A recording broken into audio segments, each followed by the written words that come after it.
Welcome back, everybody, to Goonies World. I am Johnny Farrow, also known as Sean, and I am joined remotely by Meanie, also known as Ryan.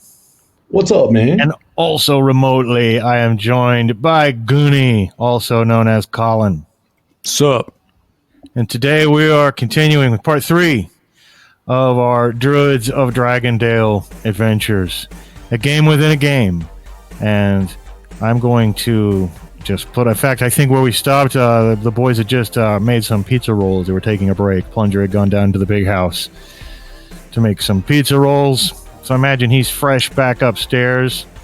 Hot out of the oven, not the microwave. Yes, that's right. Yes, microwave. That's why I had to go down to the big house, because they actually have a microwave up here.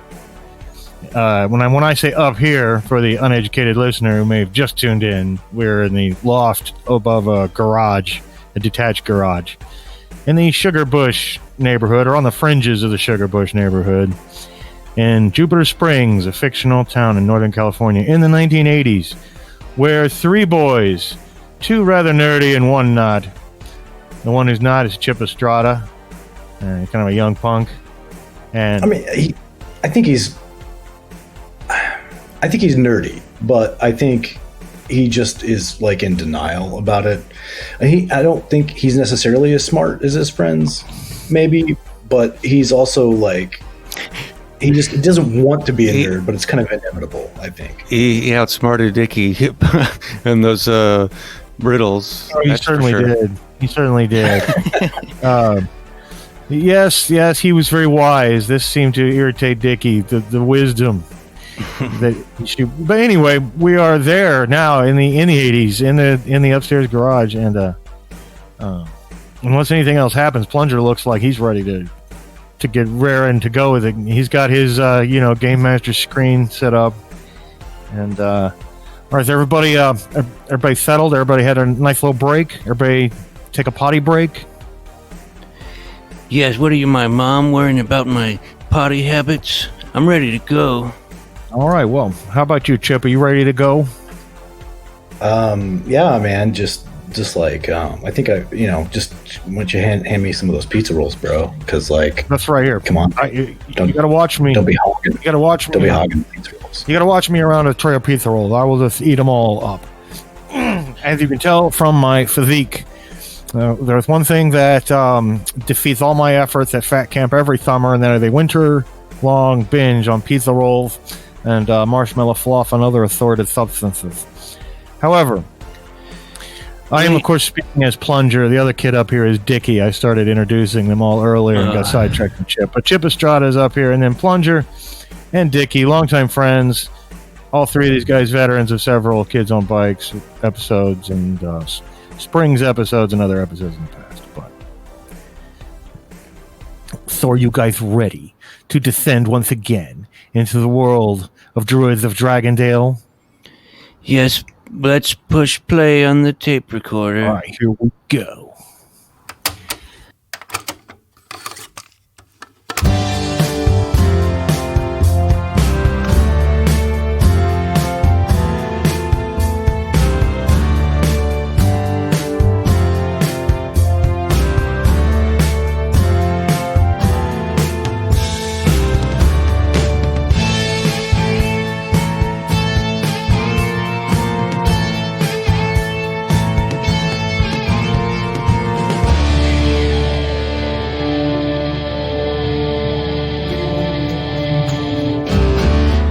Okay, so as you'll remember, you just met the Amber Princess after storming through her castle and fighting Sir Ocelot and Sir Puma and Sir Lynx and some of the other ill-mannered suitors who had come here demanding to marry her. But you've defeated them, and you've come up the trap-laden staircase, and you've opened the lock to her room with the huge key that you got from the hermit who lives out in the woods, that you got from answering riddles.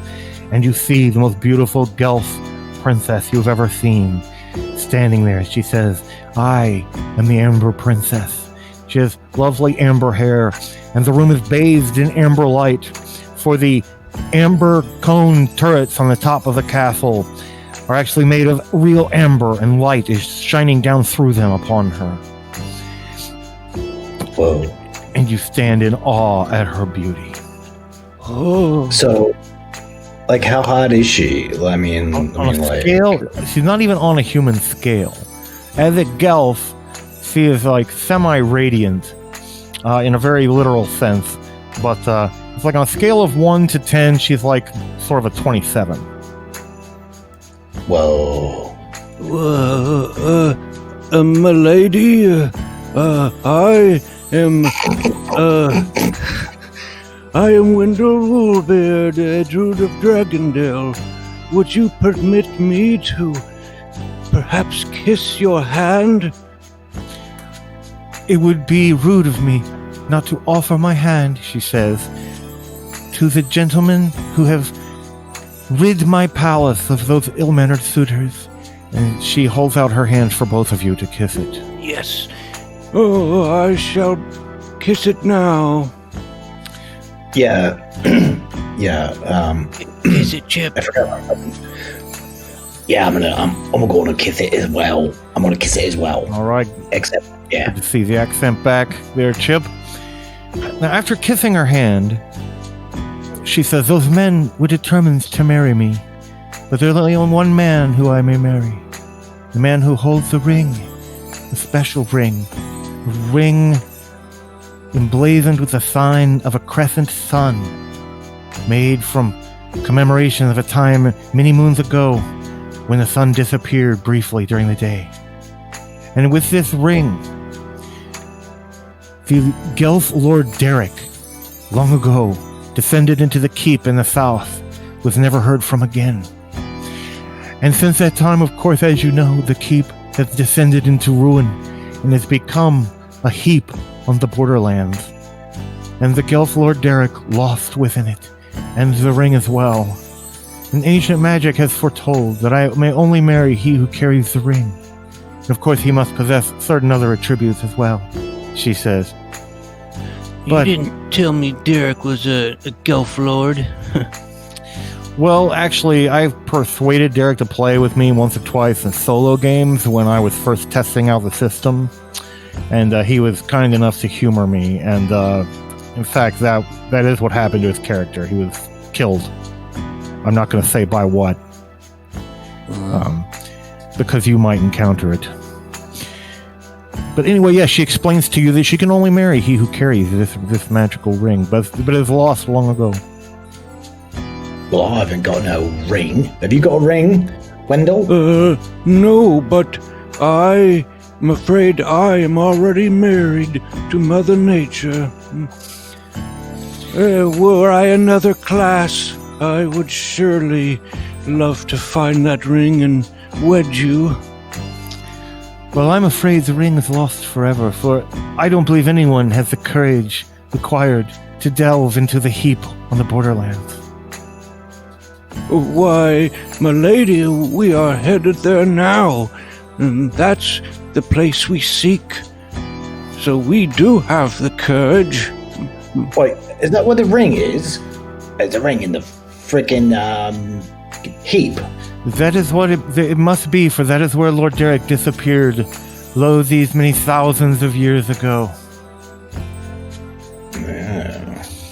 Right then. But I certainly could not marry such an older gentleman anyway, so I respect that you're already married to Mother Nature.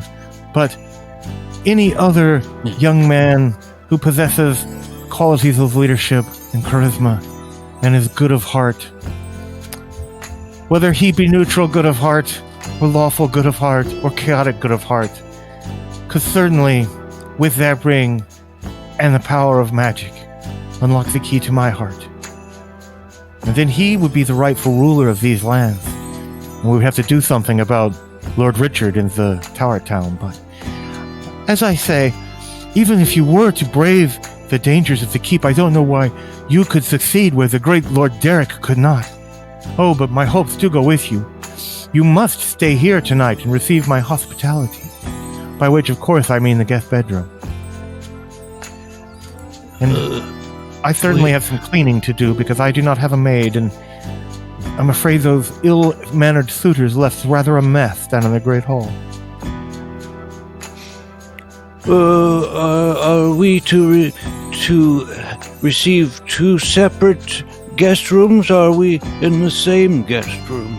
I'm afraid you must share the same guest room. As you can see, this palace is rather a small palace, almost just built for a single princess. And again, if you will recall, it is more like a smaller sort of fairy tale size, scaled down palace nestled in the enchanted woodlands.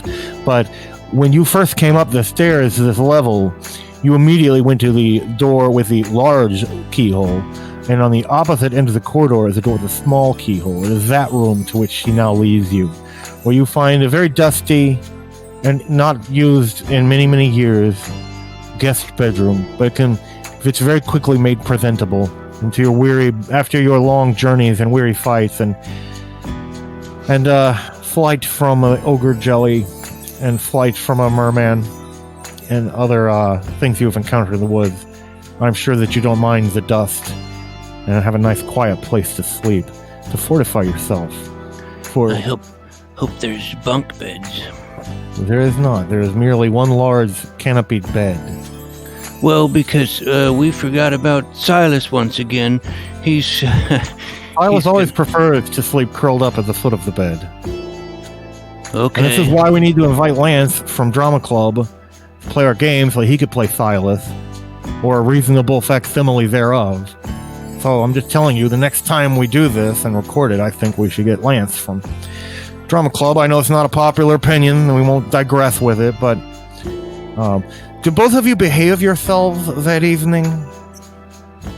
I think, of course, there's... No peeping at keyholes, no peeping through extra large keyholes at sleeping princesses. Do either of you want to help her? Don't tempt me, Plunger.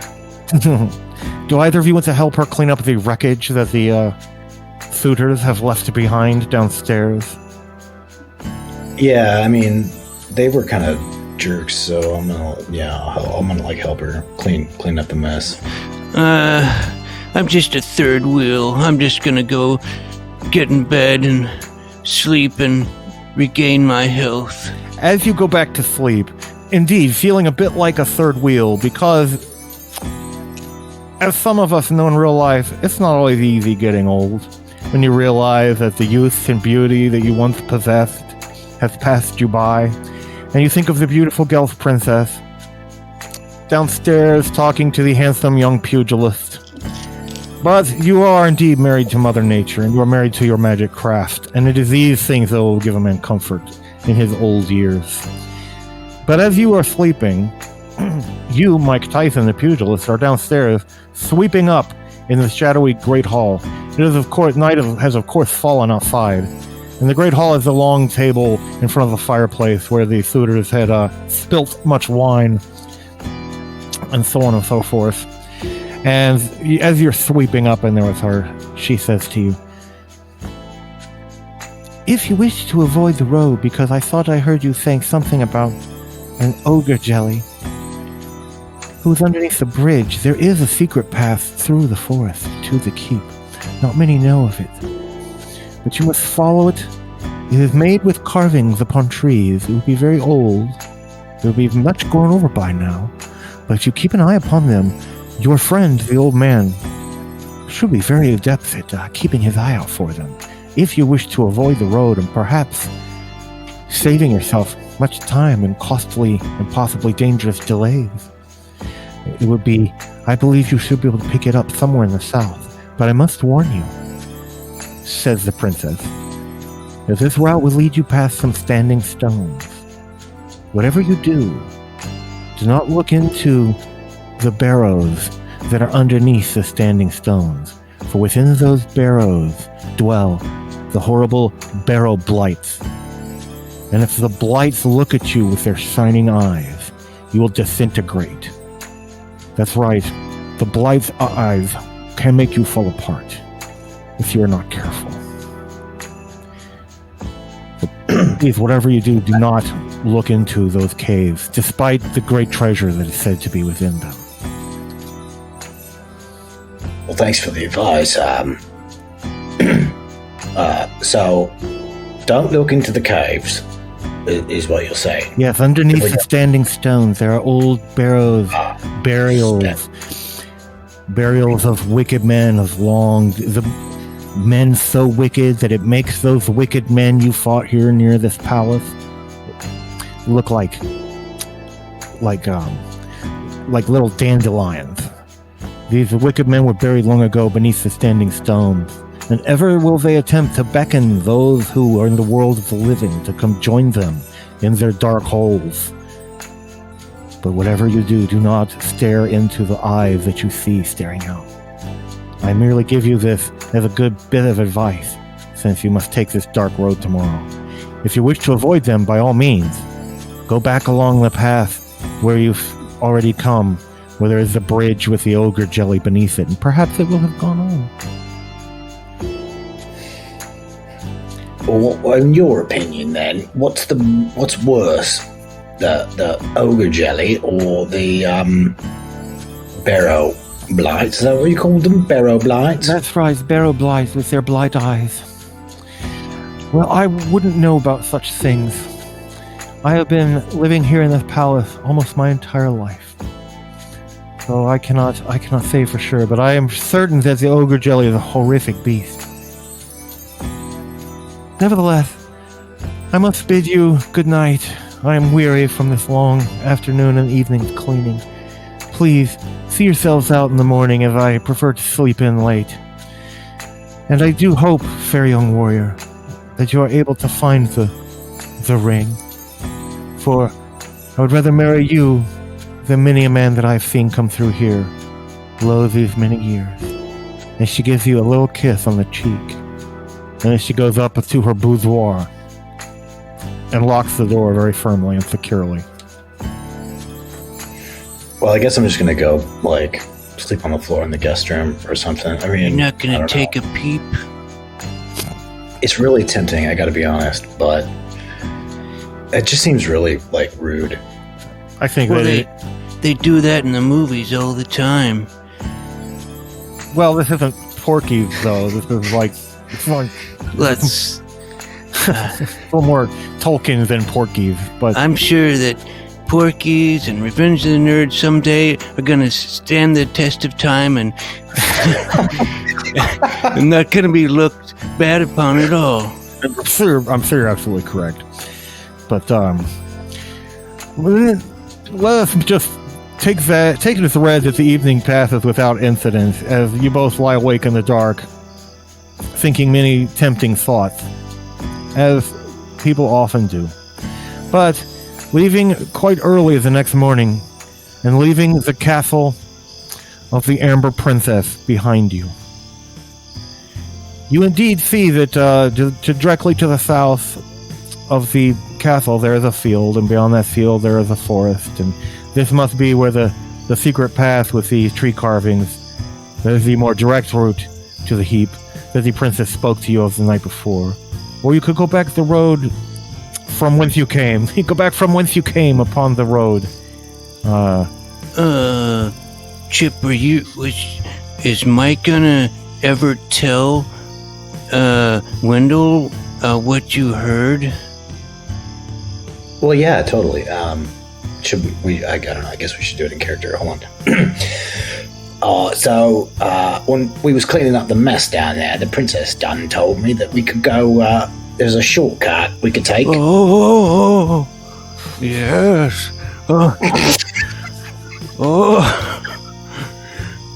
A shortcut, you say?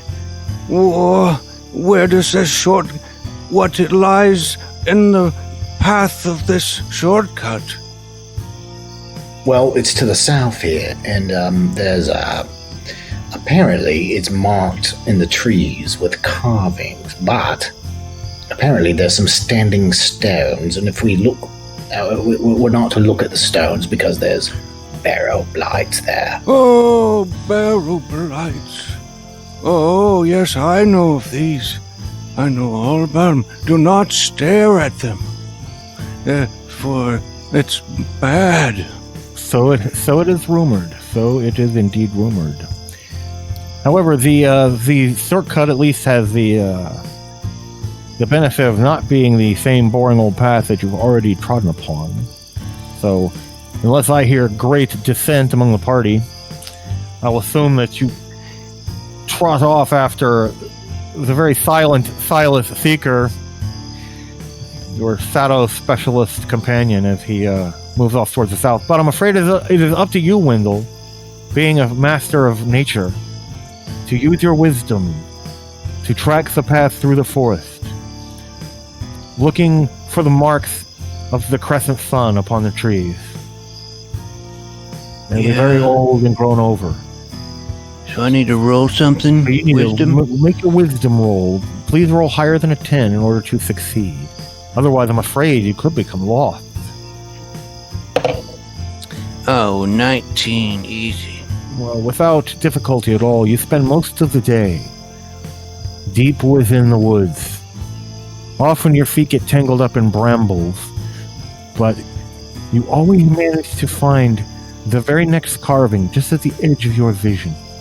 And traveling along throughout most of the day, nearly to mid-afternoon. And finally, without incident, you come back upon the very path that you left before, only you can tell it's much further along now. And it is going down a hill and out of the woods and into some barren lands. The forest begins to peter out up ahead of you, and there are some bald and naked hills. Oh, occasionally there is a tangle of brush and scrabbly-looking trees. But a high wind begins to howl as you walk out upon these barren and desolate lands. Surely, you must be getting into the vicinity of the Heap on the Borderlands. For you have heard that the fecundity of the soil for many miles around. The what? It means the fertility of the soil. Nothing will grow anymore for many miles around the Heap, or so it is said. Of course. Oh. And as the sun is setting, you see silhouetted on a hill above you some great standing stones with cross beams. Of course, this kind of looks like Stonehenge, you guys, only there's just one of them, right? You see these up on the top of the hill. The light is slanting down through them. Indeed, just as the princess told you, there is a great yawning mouth that looks out upon the path. The path as you are on is forced to go quite near it, well within 30 yards or so, before the path veers off to the direct south. And as you approach, you hear a voice from inside the yawning mouth that leads into the barrow. Come in and join us. Now, I'm going to ask both of you to save versus spells, except your save in this case is not 10, but 13. The roll of the barrel blight who is attempting to call you in. Please, making your save and beat the number 13.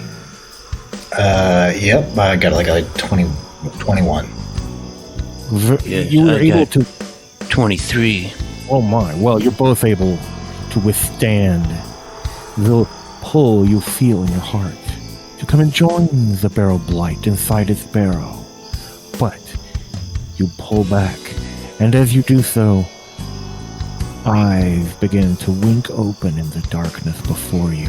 Quickly, make another save and look away. Joe, look.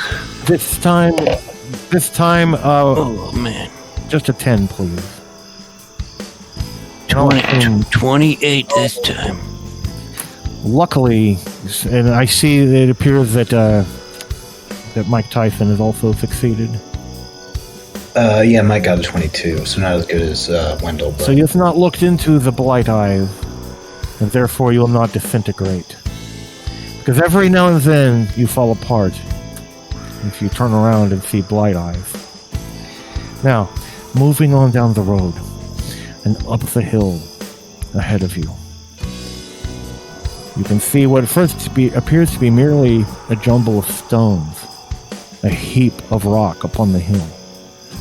But every now and then, there is some regularity within it, some old column or buttress. And you realize that this must be the Heap on the Borderlands. Because again, for many miles around this central hill, it is a barren and desolate land. There's a few scattered bird calls and the ugly calls of insects. Other than that, it is quite silent, other than the ever-present howling of the wind. You see no sign of activity or life in this heap of ruins before you. But night is slowly beginning to fall, so I will assume that you'll light some torches against the darkness. Yes, torches. I've got 3 torches. I will light one of them. Very well. Now, would you like to circumnavigate the ruin to see if there's some clear entrance?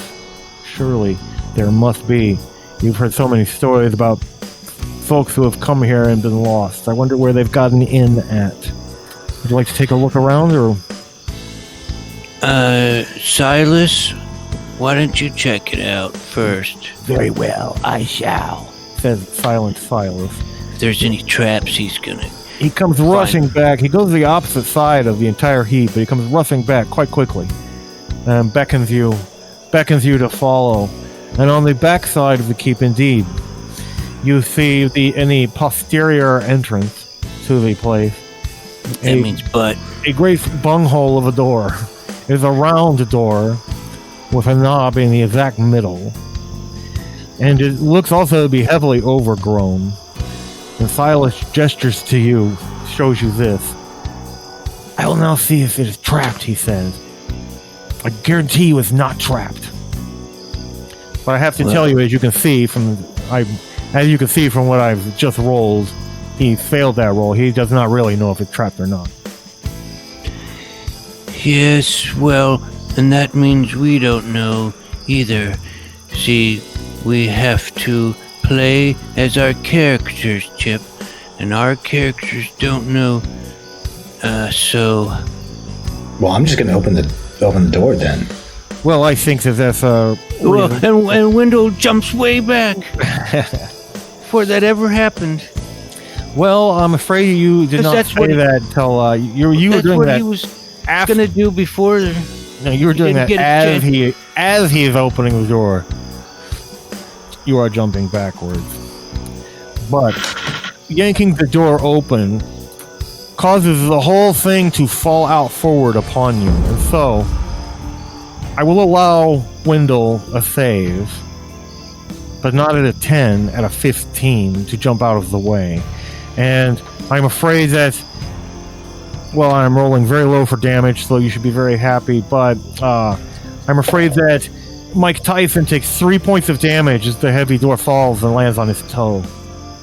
It has merely been resting here, appearing to be sick. Would have crushed the little munchkin, or could potentially have hurt much worse, but you got very lucky, both of you. Except, I'm assuming that since you're not screaming in pain, Dickie, that you made that save and jumped out of the way.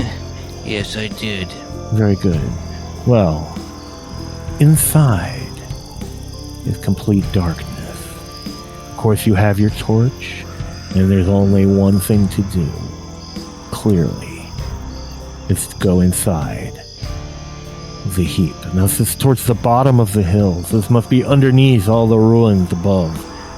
You have heard that beneath the heap on the Borderlands runs the maze of chaos. Whether it is truly a maze or merely a series of underground chambers, you do not know. But you have certainly found the entrance, if you are brave enough to go forth. Are either of you brave enough to go forth? Or are you going to send Silas in? Oh, you don't even need to ask that. Of course we are. But Silas, you know, he's sneaky, so maybe he should lead the way.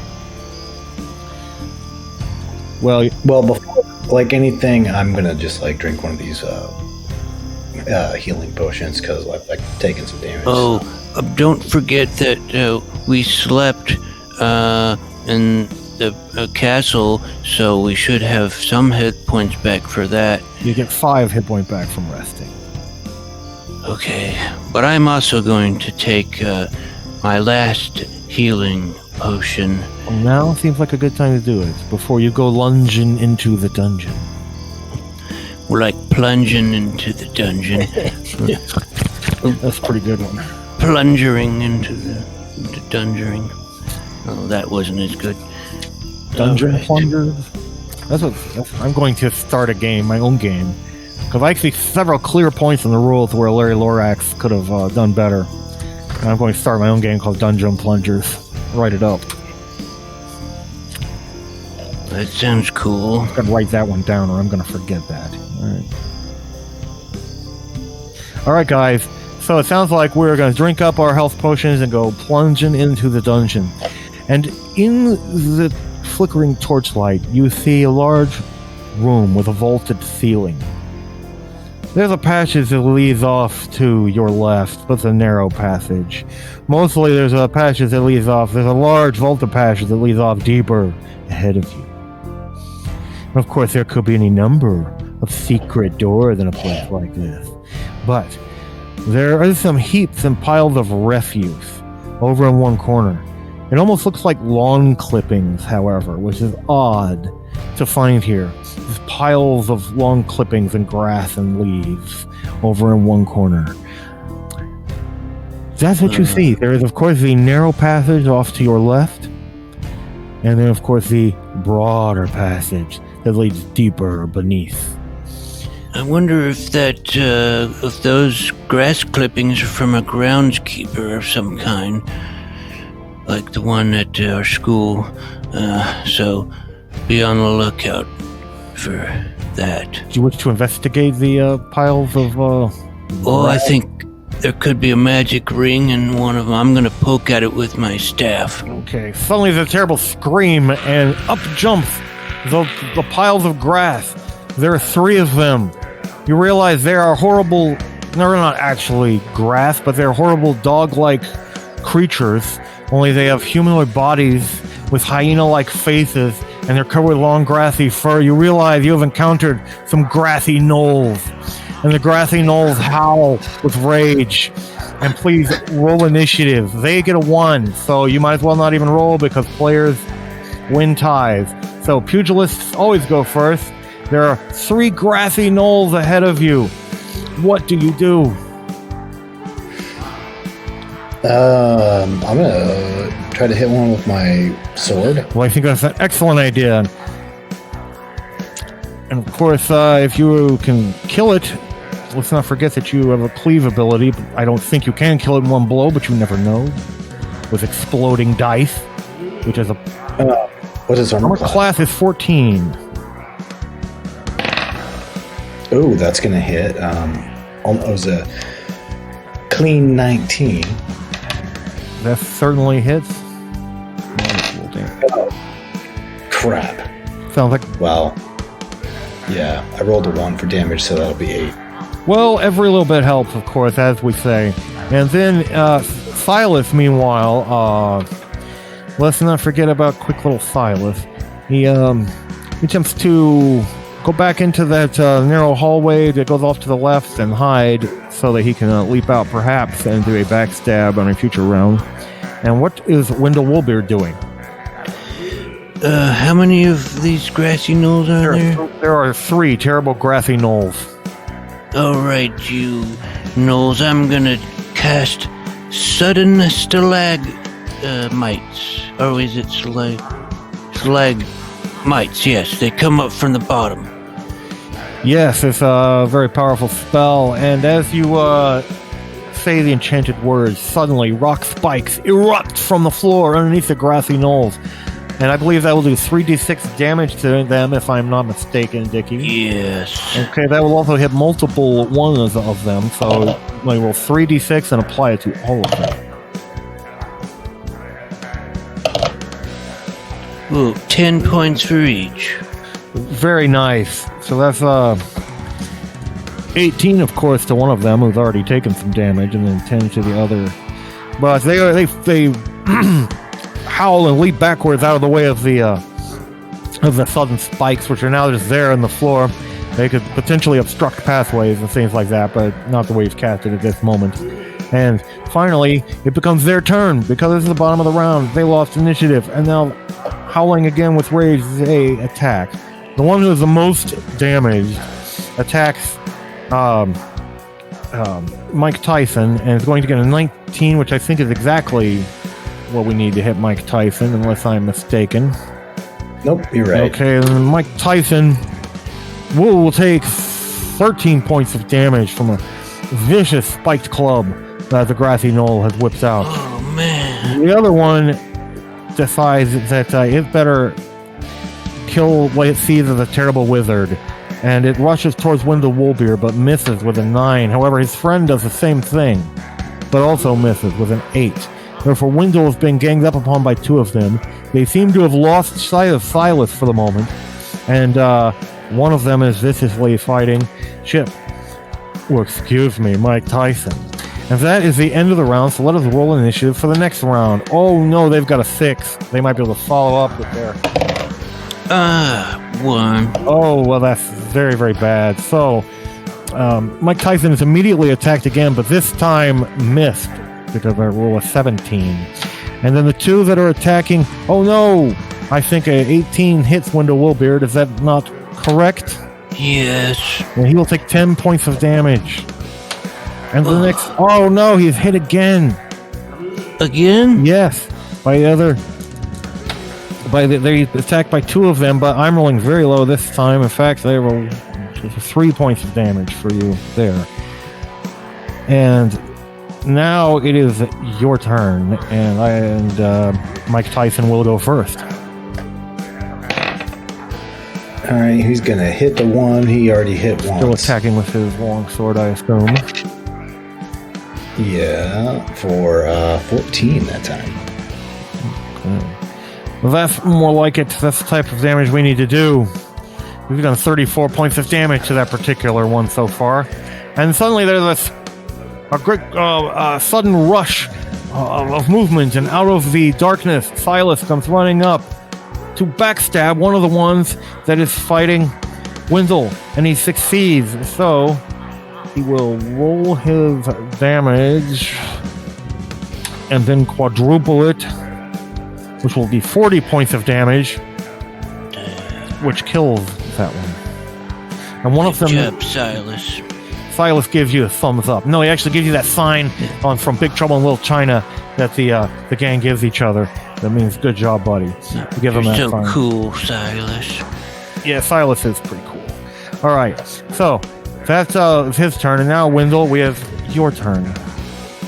All right. Time Round to will be over. unsheath my Vorpal sword. +2 Of chaos, no less. of chaos. And I miss, and I don't like that. Well, you miss, and no, nobody likes missing. And that's the bottom of the round. And so hopefully you guys can win initiative this round. I have a 4 over here. What do you guys have? I better let you roll. No good. I'll see here. Now 1. Oh, well. One of the grassy knolls is, of course, dead. But his companion goes ahead and attacks Wendell, but misses. And the one that's fighting you, Mike Tyson, also misses with his great gnarly club. They're, of course, howling and making all kinds of noise. If there's any other creature in here anywhere on this level, you know they obviously know something's up with these grassy knolls. And that was their turn. And for now, we will start with our pugilist. Who's going to hit again? And hopefully take this guy out. Hopefully. Oh, 12 points. 12 points of damage kills that one. There is one left. Silas will go ahead and attack it, but he misses. What about you? Go on, Wendell, you can do With it. your sword. All right. Okay, I hit that time. There you go.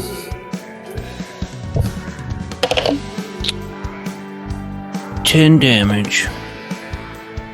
Okay, nicely done. And I believe you guys had lost the initiative, right? And then you went, so that is now a new turn. I have a 3 for initiative here. I don't want to have to make a phone call here, but I just realized I killed one and didn't get to attack it. Well, I guess it's also the player's responsibility to remember, of course, all these things.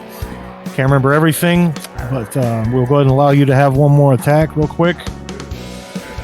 Let's see if I can maybe take him down. Well, that's going to hit for 13. 13 is certainly a lot. You've done 33 points of damage to this thing, but it's not enough to take it down. Now let's go ahead and roll initiative, and it got a 3. 1 again. Gosh. Well, it turns and tries to run up the side passage, so you may make free attacks upon its parting shot as it tries to flee up the passage to the left. Got him. Let's see what I got to this coward.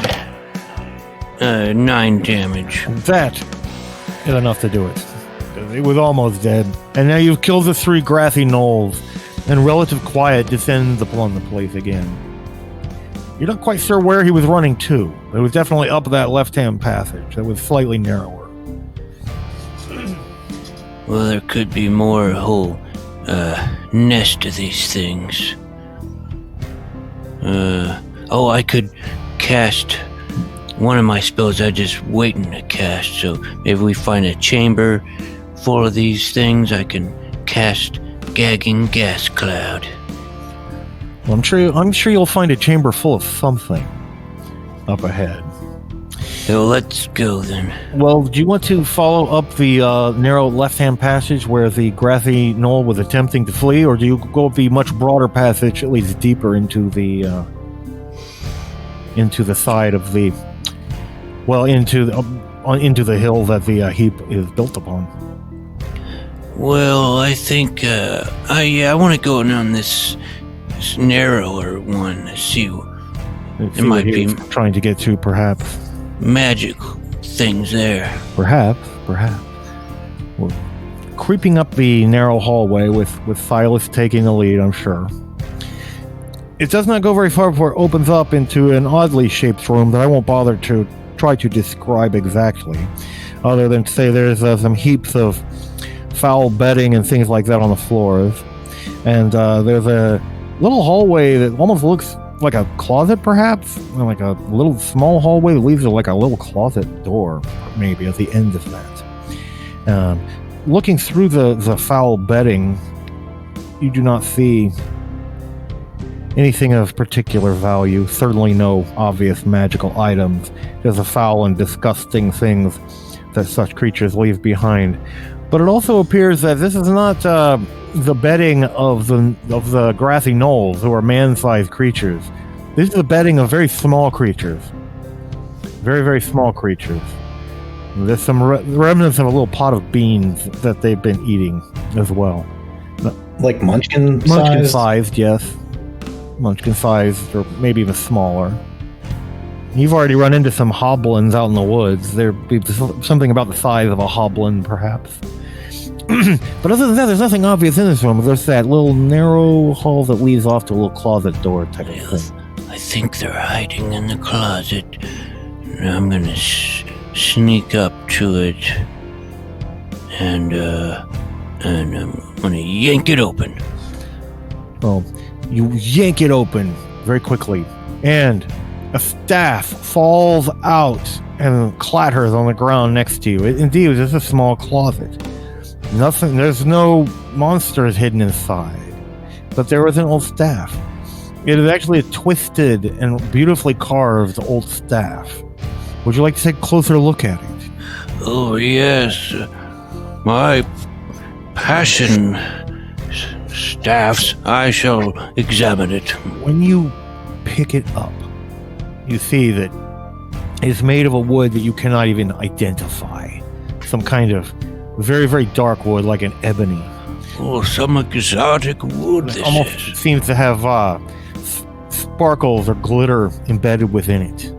You realize that you hold in your hand a staff of spell doubling, which doubles the amount of daily spell that you may cast. I'm invincible. Just then, a secret door behind you in the room bursts open, and screaming and running into the room are about a dozen tiny little kobos. Everybody knows about kobos, these small creatures who inhabit dungeons, who delight in eating beans and traveling around from dungeon to dungeon, living the kobo life. There are about a dozen of them, but as they burst into the room and see these mighty warriors standing before them, they actually look a tiny bit threatened. Maybe you'll be able to scare them off, but we'll see. First of all, you're not completely surprised, so let's roll initiative. But they got a 1, so let's not bother, because players lose ties. What do you guys do? A dozen little kobos leaping and dancing and snarling about you. Can you just forego your actions to let me go, Chip? Yeah, I can. I'll wait for you if you want to cast like Gag and Gas Cloud on. Yes. Well, the rules say the pugilist may go first. It does not say he must go first. So, I will allow it. Good. Of course, you don't want to run out of this room though, because you're in the room that you're casting Gagging Glass Cloud in. Yes. If time permits, I will run to the opening where we came in and cast Gagging the Gas Cloud and choke on that, you bean eaters. Well, I think it's a great idea. Of course, you ran, but no one else in the party has run yet. So you run to the door and you cast Gagging Gas Cloud. Suddenly, the entire room fills with noxious and horrible gases. Chip and Silas are just helpless with agony. But since they're player characters, I'm going to give them saves. Normally, a creature wouldn't get a save in this situation. And I'm going to have a save from you, Mike Tyson, in order not to be overcome with agony and nausea. I rolled a 17. Well, I rolled a 10, but... That's good. Silas also barely... both of you crawl out a few seconds later, but you can hear the screams of the kobos as they roll around and gag. And unfortunately, it's not like a door. There's not like a door here. You just came into this area, the doorway. So, but mostly that gas cloud should contain itself within the room in which it was cast. You feel pretty confident about that. They should be out of it for at least at least 15 minutes, if not more, and that's an eternity inside a little dungeon like this. So, great way to avoid a fight with 12 nasty little kobos. Because you wouldn't want their little wicked daggers to get inside you, because when they do, you must save versus death. Because the kobo himself is not a great danger, but is the poison that the kobo creates. Probably made from beans. Must be why they like to eat beans so much. You think that they'd be more, they'd have greater tolerance for gagging gas clouds, eating as much beans as they do. Yeah. But they don't. And so now I'm afraid we must move on out of this area. But you have found yourself the staff of spell doubling. And there, of course, the secret room as they came from, you know that, but I'm afraid you must leave it unexplored, lest you should have to look back through the gagging gas cloud. The way, of course, back to the main room is quite clear, where you fought the grassy knolls. And as I said earlier, there was a broader hallway leading more directly off, deeper into the great mound of the ruin. And as you move slowly up this hallway, you see that again to the left, there's another very short hallway, only about 5 feet long, which ends in a stout and heavily locked door.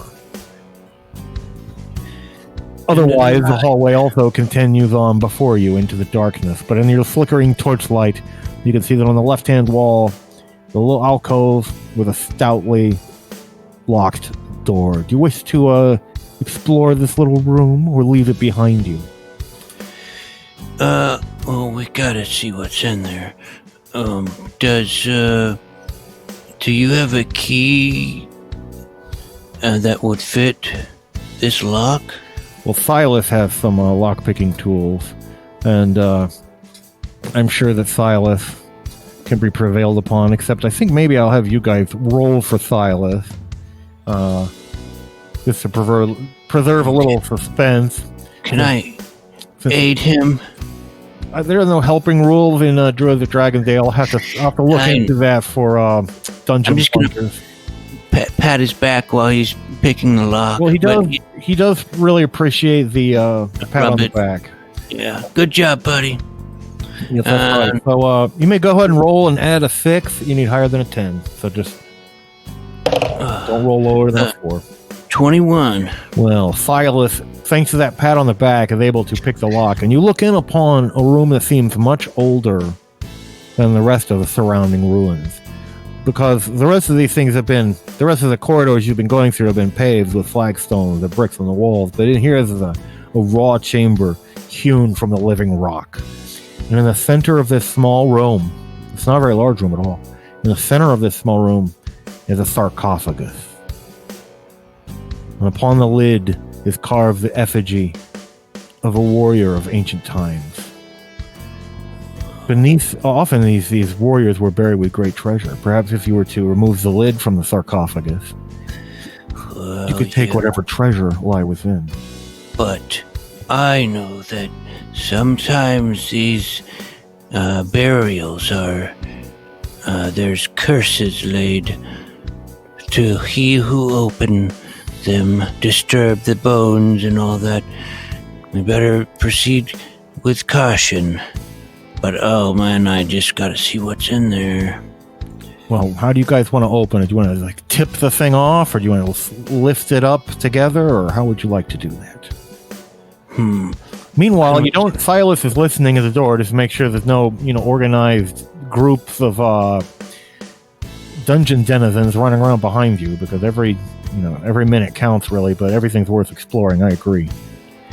I think the trick is so that we don't anger the spirit of this fallen warrior, is just to be really respectful.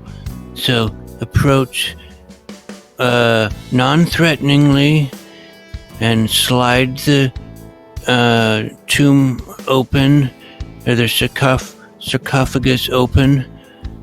Okay. And yeah. Would you like to go ahead and do that, Dickie?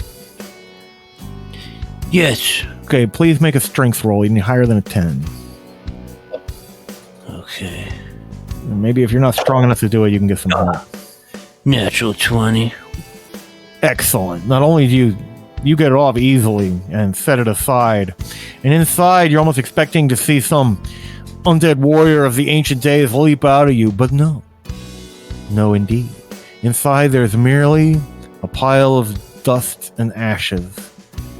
But lying atop the pile of dust and ashes, it's a gleaming sword of blue steel with a gleaming yellow gold handle. It is a gorgeous broadsword fit for a warrior. Well. There is a small symbol engraved just at the base of the blade. Please make an intelligence roll to recognize the symbol. Well, this would be a piece of cake for me. Why don't you give it a go? Why don't you try? I got an 8. He does not know what it is. Oh, well, I guess I overestimated you. I'll try it. Maybe he's just really good at riddles. Yes, I got a 21. What you see is the ancient sign of neutrality. Before you have the fabled blade that was thought lost long ago, the Neutral Avenger. It is a +2 broadsword. Does +2 to hit and +2 damage. Neutral Avenger. Congratulations. Well, and I'm assuming that the pugilist shall take this sword. I already have my sword. Would you like to reach in and take the sword? Okay. All right. You reach in and take the sword, and as you do, you can see that the the way the ashes are distributed change. And like how on Raiders of the Lost Ark, when Indiana Jones takes that little golden skull and changes, it's not the right weight, something but the weight changes, and no one ever checked for a trap. And you hear a clicking sound, and suddenly hot steam shoots up from the base of from the interior of the sarcophagus, spraying the ashes all around the room. Please, everyone. Well, there is no save. From hot scalding steam, you'll take 7 points of damage. But that's the worst of it. There's not much pressure left in this ancient trap, perhaps. And yes, you just might have breathed in a little bit of the grave dust of whoever once owned the Neutral Avenger. But he must have been a lord of great neutrality to have carried such a blade. And I'll assume that we'll move on, since there seems to be nothing else of interest in this room. But up ahead, down that broad corridor, leaving behind you now is the grassy knolls and the Kobos and this strange room where you found the Neutral Avenger. And you, of course, carrying the Staff of Spell Doubling now. Because, Chip, when we play these sorts of games, usually a big part of the reward is finding these sorts of magical items. Not just leveling up, but getting better and better stuff. Big part of the game. So continuing along that broad passage in the flickering torchlight, and your torch still looks like it's got a good hour left in it, you come to a T-junction. Now, it looks like it was once a complete cross-junction, but the way ahead has been blocked by fallen rocks. It seems that part of the ceiling has fallen in here, and it seems to be completely impassable. But to your left, there is a stairway going up, a broad stairway, like a double wide. And to your right, there is a broad stairway going down. And of course, before you, the way is blocked, and it literally looks like actually blocked, like not just something you could move out of the way, but more like a don't go past here sort of situation. And just as you're pondering all this, oh, I'm afraid you are surprised. There is a howl from that left-hand stairway, and from out of the darkness above you come running 4 large thugbears. Thugbears often hired as mercenaries or guards in places like this. It means you're getting close to the heart of everything. But the thugbears, completely surprising you, throw their throwing axes down the stairs at you. And one of them clatters on the floor next to Mike Tyson. The other one actually does hit Mike Tyson for 10 points of damage.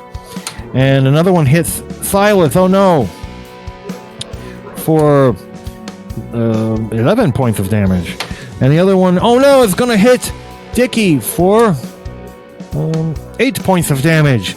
And that was a surprise. Surprise! Yell the thugbears as they come charging down the stairs. And please roll initiative. And oh, I just got a 1. I got a 2. You guys will win the initiative. Matter. What will you do? How many of these are there? There are 4 of them, screaming at you and running down the stairs. They're great, hairy, 8-foot-tall thugbears. I don't think they'd like Heatwave very much. Oh no, not the dreaded Heatwave. And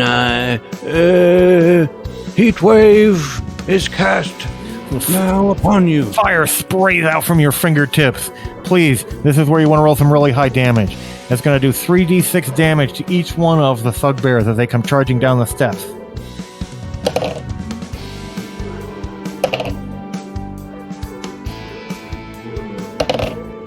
Well, I did 23 damage. 23 damage to each of them. They scream and holler with rage, and I'm going to make them make a morale roll. Oh, that's the worst thing they could possibly have rolled. And with screams of agony and screams of pain, the thugbears prove they ain't so hard after all, as these thugs go running down the hall back towards the entrance light. They're still smoldering, and who knows where they go or whether you might see them again later. But for the moment, you've driven them off. They seem they're up at the top of the stairs. Silas runs up there and sees as is merely a staging area where they have their bunks and things like that. There's nothing really all that valuable up there. But they seem to have been trying to drive you down further, drive you down the broad stairways that led down to your right. Do you wish to go down those stairs? I suppose so. Well, I suppose there's only one way to go. We shall descend. Descending down the steps. Your heart begins to beat because there's a reddish flickering light. You know, there's firelight down below, but it's deeper than firelight. It almost looks like lava light. And you walk into a room that has a huge room, the size of a gymnasium. And there's a huge cleft in the earth here. And there's lava bubbling and boiling in the cleft. Molten liquid rock. And suspended in the air, floating above it and floating towards you, you see, to your shock and horror, the huge floating eyeball with 6 little stalks with further eyeballs on top of the stalks and a large gaping maw with sharp teeth. You have come upon the Eye Tyrant, a terrible monster. But, gentlemen, I'm afraid that our cassette tape is almost out. And this is a little bit shorter than our other 2 episodes so far, but I think this would be a great place to stop because the battle with the Eye Tyrant is no mean thing to be jumped into with only a few minutes of cassette tape remaining. Yeah, that's cool. I'll bring some more. Well, we've got more cassette tapes, but we don't want to. Yeah, so let's end this recording. Here we go. I'm ending it right now. All right, and I suppose in real life we should probably go ahead and wrap up too, right? I guess we'll have at least one more adventure of the Druids of Dragondale, and maybe we can even maybe you can defeat the Eye Tyrant, and maybe we'll even end with a nice wedding. So we'll see you guys next time with the epic conclusion of Plunger and Dickie and Chip's latest campaign. Possibly a shorter episode, I guess we'll see. We'll see. We'll see. There's always a journey back to get married. It's true. It's true. Don't you guys want to get married? Well, Mike Tyson does, for sure. In that case, I will say goodbye to everybody for now.